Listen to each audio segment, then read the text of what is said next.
Bonjour à tous. Je ne vais pas vous parler du français, mais si de la francophonie. Je vais vous parler des langues partenaires de la francophonie pour jeter un œil complémentaire de nos travaux sur les langues, en particulier africaines, les langues indigènes, qui ont également essayé de trouver leur place dans le monde numérique et dans le monde de l'intelligence artificielle.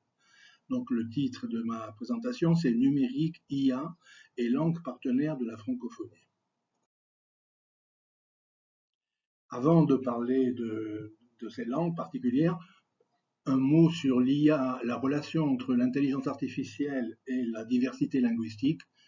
Je fais partie des gens qui considèrent que l'IA a enclenché un changement de paradigme réel et important pour la diversité linguistique.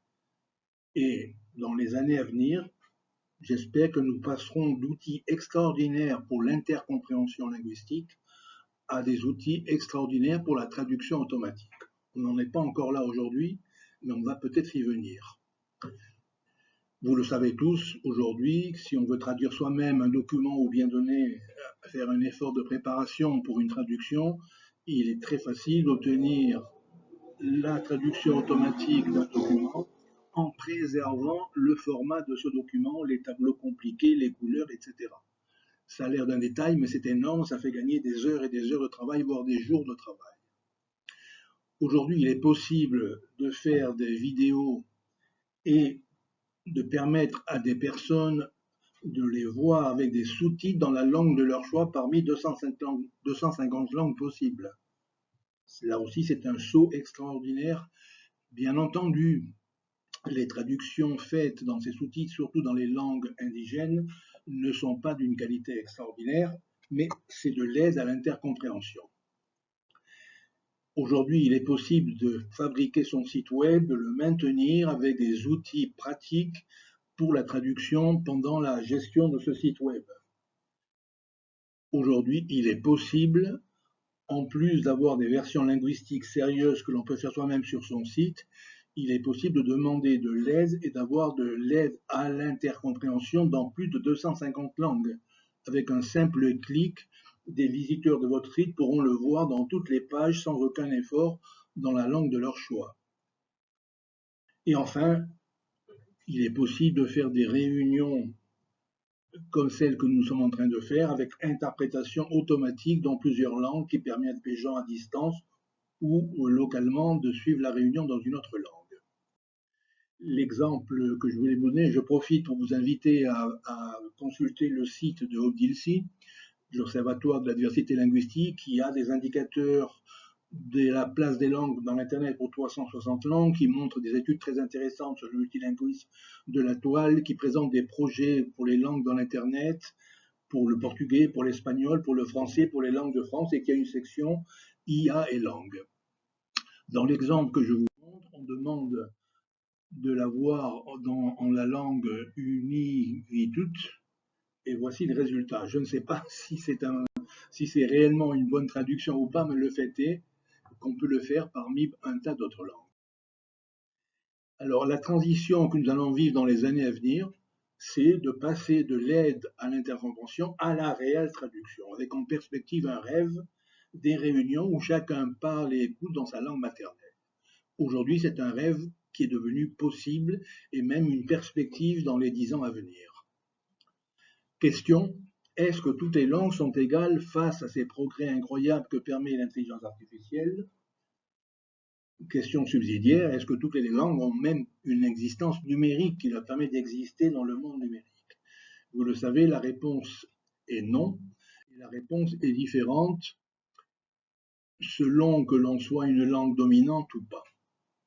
Je profite également pour venir sur un thème qui est le mythe de l'anglais lingua franca dans l'Internet. Je dis bien le mythe. Aujourd'hui, si on regarde la courbe de la place en proportion de l'anglais dans le web, elle est passée de pratiquement 100% en 1992 à la naissance du web à peu près 20% aujourd'hui, et c'est une asymptote.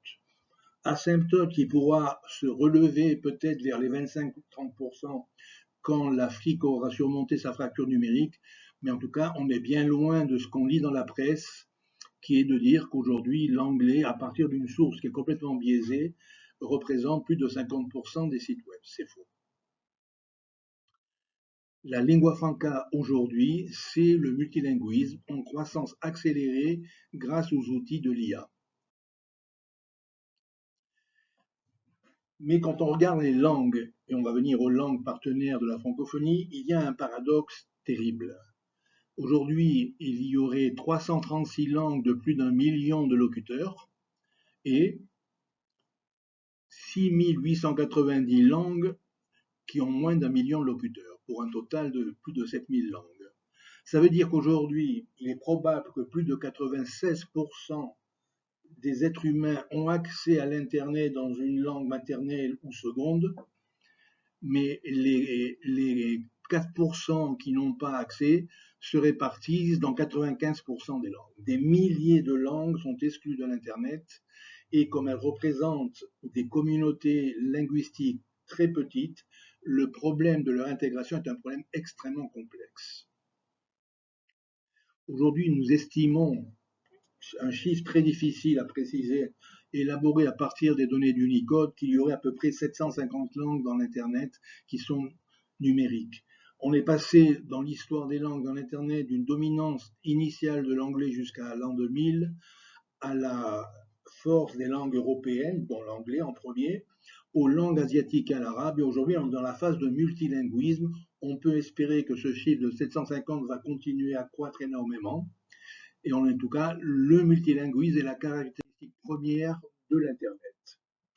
Parlons des langues partenaires de la francophonie. Sur des exemples concrets, la République démocratique du Congo, c'est le deuxième pays francophone en termes de locuteurs L1 plus L2, 40 millions. Il y a 205 langues indigènes en vie, dont le lingala qui a autant de locuteurs que le français. Le Maroc est le troisième pays francophone en termes de numéro de locuteurs L1 plus L2. Il y a 15 langues, dont le tamazight, qui regroupe plusieurs langues berbères pour 10 millions de locuteurs. Madagascar est le 10e, 8 millions de francophones, 14 langues, 11 millions de locuteurs pour le malgache, la macrolangue. Haïti, 5 millions de francophones, 13 millions de locuteurs du créole haïtien. Cameroun, 11 millions de francophones, 280 langues indigènes, dont le Peul, 30 millions de locuteurs dans 20 pays africains. Il y a deux défis majeurs qui sont très différents en termes d'approche et de moyens. Le défi pour les langues partenaires majeures, celles qui ont des millions de locuteurs, c'est la prise en compte par l'IA qui est l'objet de cette réunion, et la découvrabilité de leur contenu, surtout la croissance de leur contenu. Mais pour les très nombreuses langues minoritaires, le défi, c'est simplement l'existence numérique. La plupart de ces langues n'existent pas numériquement.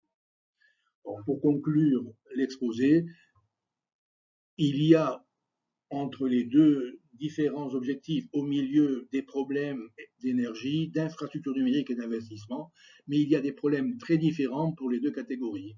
Pour les langues majoritaires, centre de données, littératie, IA, source ouverte de données, découvrabilité. Pour les langues minoritaires, il faut travailler à unir les familles de langues parce que c'est impossible de résoudre des problèmes pour des langues de 50, 100 ou 1000 ou 2000 locuteurs. Il faut localiser les langues, faire de la littératie numérique et produire des contenus. Voilà, j'ai conclu.